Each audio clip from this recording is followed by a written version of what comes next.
Hi everyone, welcome to the legal snapshots. आज हम बढ़ेंगे सेल ऑफ गुड्स एक्ट की जर्नी की तरफ। हमने पार्ट वन में जो इसका पहली वाली वीडियो थी उसमें सेक्शन 1 से लेके 3 तक पढ़ा। आज हम पढ़ेंगे सेक्शन 4 से लेके 10 तक और हम एनालिसिस करेंगे क्या डिफरेंस है सेल और एग्रीमेंट टू सेल में। चलो चलते हैं आज की जर्नी की तरफ। जब हम बात कर रहे हैं यहाँ पे सेल ऑफ गुड्स एक्ट की, है ना, तो गुड्स की टर्म की तरफ थोड़ा फोकस करना तो बनता है ना। हमने डेफिनेशन क्लॉज में गुड्स की डेफिनेशन पढ़ी और हमने देखा कि गुड्स की डेफिनेशन में क्या इंक्लूड होता है और क्या एक्सक्लूड होता है। अब हम पढ़ेंगे क्लासिफिकेशन ऑफ गुड्स को, कि गुड्स को कैसे क्लासिफाई किया जाता है। तो सुनो, 5 तरह इसको क्लासिफाई किया जाता है। सबसे पहले हम पढ़ते हैं एग्जिस्टिंग गुड। इसको ऑब्जर्व करो, नाम से पता लग रहा है जो गुड्स एग्जिस्ट कर रही हैं, है ना। तो वो गुड जो सेलर के कंट्रोल में है, सेलर की पोजेशन में है, उसे बोला जाता है एग्जिस्टिंग गुड्स। आगे सुनो, फ्यूचर गुड्स मतलब जो फ्यूचर में आने वाली है, वही जो सेलर अभी एक्वायर करनी है, सेलर ने भी उसको मैन्युफैक्चर करना है, सेलर ने उसको प्रोड्यूस करना है, ये क्या हुई फ्यूचर गुड्स। अब आगे हमारे पास आती है असर्टेन और अनसर्टेन गुड्स। ठीक है, मैं एक शॉप पे गई, मैंने अंकल को बोला एक काम करो मुझे ना शूज दिखाओ। अंकल ने मुझे ली कूपर, वुडलैंड और स्केचर्स, इसके अलग अलग शूज की वैरायटी दिखाई। ठीक है, तो ये हो गए अनसर्टेन गुड्स। उसमें से मैंने एक गुड स्पेसिफाई किया, मैंने बोला अंकल ये बेबी पिंक और व्हाइट वाला जो स्केचेस का आर्टिकल है इसको पैक कर दो। तो ये क्या हुए असर्टेन गुड्स। उसके बाद मतलब समझ आ गया असर्टेन और अनसर्टेन में। उसके बाद सुनो, कंटेंजेंट गुड्स। ठीक है, मैंने तुम्हें बोला अगर इस बार बारिश ना हुई और मेरी फसल बहुत अच्छी हुई, मैं तुम्हें से ना थोड़े से सस्ते दामों में बेच दूंगी। ठीक है, तो ये मैंने कंडीशन लगा दी हैपनिंग और नॉट हैपनिंग की, इसको बोलते हैं कंटेंजेंट गुड्स। चलो अब हम बढ़ते हैं आगे। सबसे इंपॉर्टेंट पार्ट इसका अब शुरू होने वाला है। चैप्टर 2 इसका डील करता है सेक्शन 4 से लेके 17 तक, जो कि फॉर्मेशन ऑफ कॉन्ट्रैक्ट की बात करता है। ठीक है, इसमें हम पढ़ेंगे कि सुबह के अंदर कैसे कॉन्ट्रैक्ट को फॉर्म किया जाता है। तो सेक्शन 4 बहुत इंपॉर्टेंट है। ठीक है, इसमें हम सेल और एग्रीमेंट टू सेल का डिफरेंस भी पढ़ेंगे, पर सबसे पहले हम इसका थोड़ा मीनिंग को कंक्लूड करते हैं। तो सुनो, जो कॉन्ट्रैक्ट होता है सेल ऑफ गुड में, वो कॉन्ट्रैक्ट क्या बोलता है कि जो सेलर है वो ट्रांसफर कर रहा है या एग्री कर रहा है ट्रांसफर करने को गुड्स को बायर को एक प्राइस के लिए। ठीक है, अब मैं तुम्हारी शॉप पे आई, मैंने बोला ये पेन बहुत अच्छा है, तुमने बोला मैम ये जो पेन है मैं तुम्हें ट्रांसफर कर देता हूँ, चाहिए आपको, ये लो ये पेन ले लो। मैंने कहा ये कितने का है, आपने बोला हमें 50 रुपीज का है। मैंने कहा ओके ये मेरे को दे दो। आपने उसी वक्त वो पेन मुझे ट्रांसफर कर दिया। ठीक है, ये क्या हुआ और मैंने आपको प्राइस दे दिया, ये क्या हुआ सेल। अब मैं तुम्हारी शॉप पे, मैंने बोला यार ये पेन बहुत अच्छा है, आपने बोला मैम ये ना जर्मन मेड पेन है। मैंने बोला ओके। आपने बोला मैम ये मैं आपको अभी नहीं दे सकता, पर सुनो अगर आप मेरे को 25% पेमेंट यहाँ पे दे दो, ठीक है, तो मैं आपको ये मंगवा दूंगा। तो ये क्या हुआ एग्रीमेंट टू सेल। आप मेरे को एग्री कर रहे हो कि मैम आपको ट्रांसफर कर दूंगा। ठीक है, और आप एक कंडीशन लगा लो, जरूरी नहीं है कंडीशन होनी, बट हाँ मैंने इसको इसलिए बोला क्योंकि आगे हमें ये काम आएगा। ठीक है, पर आगे सुनो, अभी समझ आया सेल उसी वक्त आप मेरे को ट्रांसफर कर रहे हो, एग्रीमेंट टू सेल जब आप एग्री कर रहे हो कि मैं आपको ट्रांसफर करूंगा। ठीक है, एग्रीमेंट टू सेल जब आप एग्री कर रहे हो कि मैं आपको ट्रांसफर करूंगा। तो आगे सुनो, अब हमें कंफ्यूजिंग लाइन ये करती है there may be a contract of sale between one part owner and other. ठीक है, जब अब इसको थोड़ा सा कंक्लूड करो, सुनो एक एग्जाम्पल सुनो। एक था रामू एक था शामू। ठीक है, रामू शामू मिलके एक कार को ओन करते थे। ठीक है, अब हुआ क्या, रामू का थोड़ी देर बाद रामू की फाइनेंशियल कंडीशन खराब हो गई, तो रामू आया शामू के पास। रामू ने बोला कि भाई देख मेरी फाइनेंशियल कंडीशन खराब है, मैं इसकी इंस्टॉलमेंट पे नहीं कर सकता, तो एक काम कर मेरा शेयर किसी और को बेच दे। तो शामू ने बोला भाई किसी और को क्यों बेचना है, मेरी फाइनेंशियल कंडीशन अच्छी चल रही है, तो एक काम कर मुझे ही बेच दे। ठीक है, वैसे कॉन्ट्रैक्ट ऑफ सेल में ये होना जरूरी है कि एक बायर होए और एक सेलर होए।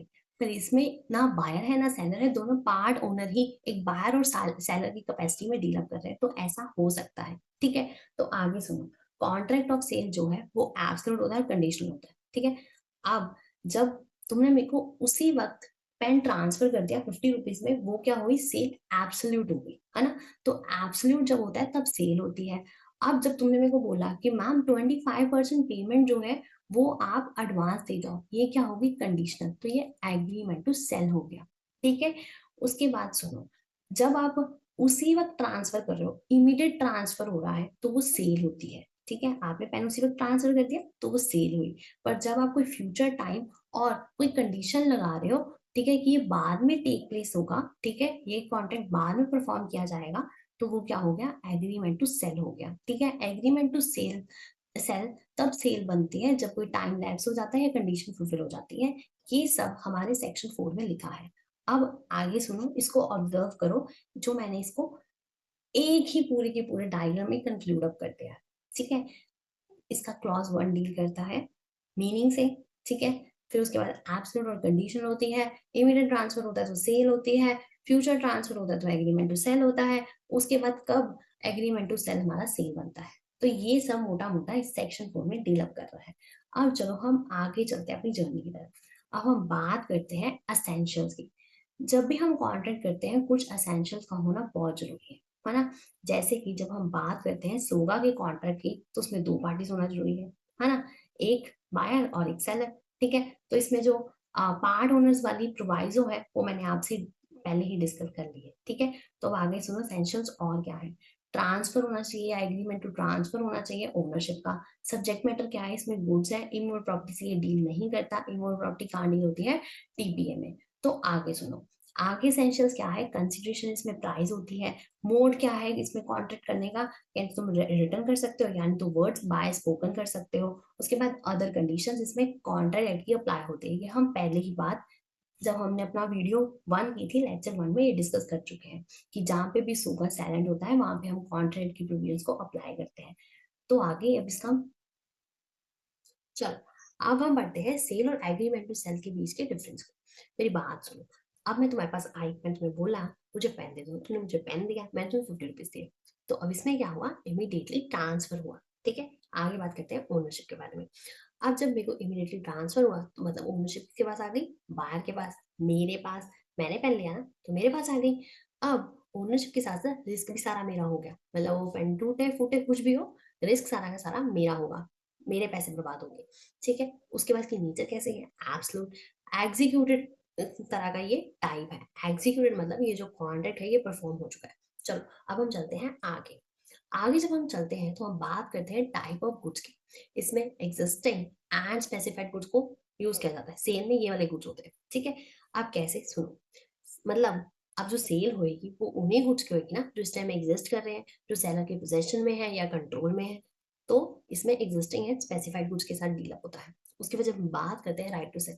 जब ओनरशिप मेरे पास आ गई तो मतलब सेल करने का राइट भी मेरे पास आ गया, बायर के पास हो गया, है ना। उसके बाद right created, right in rem create होता है, मतलब वो पेन जो मेरे पास है, पूरे वर्ल्ड के अगेंस्ट मेरे पास राइट है कि उस पेन को मेरे से कोई नहीं छीन सकता, कोई नहीं लग कर सकता। ठीक है, आगे सुनो, आगे जब हम बात करते हैं अनपेड सेलर। फॉर एग्जाम्पल मैं तुम्हें पैसे पे नहीं किए, मैं तुमसे पेन लेगी, मैं तुम्हें पैसे पे नहीं किए, तो तुम मेरे को प्राइस के लिए सू कर सकते हो। ठीक है, उसके बाद अगर मैं इंस्टॉलमेंट हो जाती हूँ तो तुम रेटेबल डिविडेंड के लिए एंटाइटल हो, मतलब अप्लाई कर सकते हो। सेलर जो है वो एंटाइटल होता है रेटेबल डिविडेंड के लिए। ठीक है, चलो अब हम वापस चलते हैं पिछली स्लाइड पे। अब हम एग्रीमेंट टू सेल को समझते हैं। जब हम एग्रीमेंट टू सेल को समझते हैं तो मैं तुम्हारे पास आई, मैं तुम्हें बोला मुझे पेन दे दो। तुमने बोला मैम ये जर्मन मेड पेन है, इसकी डिमांड बहुत ज्यादा है और ये बहुत कम आ रही है, सप्लाई कम है। ठीक है, चलो डिमांड एंड सप्लाई का भी कॉन्सेप्ट हो गया तुम्हारा साथ साथ, है ना। तो सुनो, तुमने बोला कि मैम इसकी डिमांड बहुत ज्यादा है, सप्लाई बहुत कम है, इसका मैं सिर्फ आपसे ये कह सकता हूँ मेरे को 25% पेमेंट अभी दे जाओ। ठीक है, या 20% पेमेंट अभी दे जाओ, जब ये पेन मैं ऑर्डर कर लूंगा ले आऊंगा मैं आपको दे दूंगा। मैंने कहा ओके ठीक है। तो ये क्या हो गया, फ्यूचर स्पेसिफाइड डेट पे परफॉर्म होने वाला हो गया, है ना। बाद में दोगे ना आप मेरे को, तो ये फ्यूचर स्पेसिफाइड डेट हो गई। ठीक है, आप स्पेसिफाई कर सकते हो इतने दिन में दे दूंगा, ये अंदाजा बता सकते हो, तो वो फ्यूचर हो गया। ठीक है, सुनो आगे सुनो। अब इसमें जो ओनरशिप है वो आपके पास रही, आपने मेरे को ट्रांसफर तो नहीं की, रिमेन्स विद द सेलर। ठीक है, और कंडीशन आपने लगा दी 25% पेमेंट पहले दो। ठीक है, एडवांस दो। उसके बाद ये एग्जीक्यूटरी नेचर है, मतलब ये परफॉर्म होना है। और इसमें जो रिस्क है वो तभी ट्रांसफर होता है जब गुड ट्रांसफर होती है, जब तक गुड ट्रांसफर नहीं होती तब तक हमारा रिस्क ट्रांसफर नहीं होता। अब आगे सुनो, इसमें फ्यूचर एंड अनसर्टेन गुड के साथ हम डील करते हैं। फ्यूचर मतलब जो अभी सेलर है उसने एक्वायर करने हैं, मैन्युफैक्चर करने हैं, प्रोड्यूस करने हैं, तो फ्यूचर है ना। बाद में लेके आओगे ना तुम पेन, तो बाद में एक्वायर करोगे, तो फ्यूचर में एक्वायर करने वाला तो इसमें ऐसे है कि जो एग्रीमेंट टू सेल में उसमें हम फ्यूचर गुड्स के साथ डील करते हैं। उसके बाद राइट टू सेल किसके पास है? सेलर के पास, तुम्हारे पास ही रहा, ठीक है। राइट इन पर्सोनम, अगर हम बात करें, अगर कल को तुम मेरे को पेन नहीं देते, मैं सिर्फ तुम्हें सू कर सकती हूँ, पूरे वर्ल्ड को नहीं कर सकती, ठीक है। तो इसमें राइट इन पर्सोनम है। उसके बाद अगर तुम अनपेड रह जाते हो, ठीक है, तुमने मेरे पेन मंगाया, मैंने तुम्हें पैसे पे नहीं किए, ठीक है, तुम मेरे लिए इम्पोर्ट ड्यूटी पे कर रहे हो, ये तुम इन चीजों के लिए डैमेजेस के लिए क्लेम कर सकते हो, प्राइस के लिए क्लेम नहीं कर सकते, ठीक है। उसके बाद सेलर जो है वो कल को अगर मैं इनसॉल्वेंट हो जाती हूँ तो तुम ये भी मना कर सकते हो, हम मैम को पेन नहीं बेचेंगे क्योंकि मैम को तो दोबारा नहीं करते हैं, मैम तो इनसॉल्वेंट हो गए, ठीक है। अब हम मैम को रिफ्यूज कर देते हैं, हम आपको पेन नहीं सेल करेंगे, ठीक है, कल को मैम को पैसे दे ना दे, ठीक है। तो ये कॉन्सेप्ट हो गया हमारा सेल और एग्रीमेंट सेल के बीच के डिफरेंस। चलो